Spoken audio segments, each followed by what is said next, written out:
On 23rd April 2024, which is 24 April in Singapore, because you're young, so you want to be the first one. On 23rd April 2024, it's almost final. TikTok will be banned or be sold in the US. But maybe you'll die before it gets banned. And here's why. So, to know what happened before April 2024, you need to watch this video. But simply put, the US government has wanted to ban TikTok since 2020, but always dilly-dally. Cause laws always start from the Bill 1, which is like a proposal. So what happened is that during the last 4 years, there were bills proposed. And with bills, there will be hearings so lawmakers can know if they really want to turn the bills into laws. These hearings lead to Chu Shou-zi telling the world repeatedly that he's a Singaporean. I'm Singaporean. But these bills never went beyond the hearings. It's like your boyfriend kept on saying that he would marry you, but he never proposed.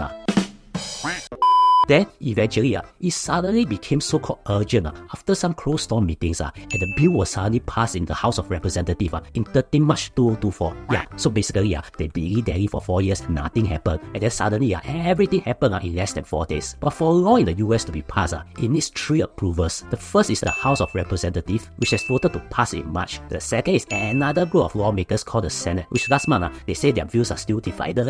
And the last is by the President, in which Joe Biden has said that he will approve it. So, from March to April, TikTokers hope that the Senate will reject it. TikTok even sent notifications to users and asked them to call their senators to reject the bills. But back then, it was reported that the Senate would take some time to vote on this. Because over in the US, other than outright rejecting the bill, they had another tactic: store time until the bill just dies off. And just as everyone wondered if they will store more time until the next election or maybe until the next century, something happened last week. You see, this TikTok ban law isn't the only law that's been left on the table. The US is also waiting to vote for bills about giving billions of dollars of aid for Ukraine, Israel and Taiwan. Regions they are at war or might be at war. So last week, all of a sudden, they kind of include the TikTok ban bill in and it becomes a package of 4 bills instead to vote urgently. That one is quite sudden because it's not related to war. But you can still link it since it's about national security.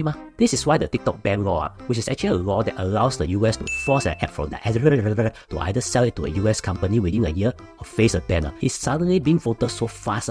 So what's this for TikTok? They can sell it to a US company or person, but from what has been mentioned repeatedly, that isn't likely to happen. TikTok will likely challenge any actions against them in court. Cause here's the thing, the US government approved it, but the court is covered by a third party that provides justice. That means if they do so, they might be able to store for more time, since court proceedings always take very long. During this period, TikTok can still operate, and if this takes years, whether TikTok wins or loses, it doesn't matter. Because let me ask you out, no social media platform lasts forever, right? Agak, it can last for maybe about 10 years if you look at the average of the social media platforms in the last 20 years or so. Yes, nowadays, given that ChatGPT can code social media apps better than some software developers. So, TikTok was released in 2017, and while it's super popular nowadays, it will likely die off just like any other social media platforms. This means if they go to court and if they win, their lifespan will be at its tail end. Of course, the other thing that can happen is that the US applies for an order for it to be banned first as they file out in court. Now, for all you know, maybe TikTok will be sold instead, so no one will know what happened next. Anything can happen, and maybe 2 months later, everyone is using Xiaohongshu, and then history repeats itself. As for people in Singapore, we don't need to worry, but let's face it, there will be ripple effects. So if you're a TikToker, it starts not to depend on one platform completely. Do watch this video to know why TikTok took 4 years to be banned. And also subscribe to us if you think I become smarter.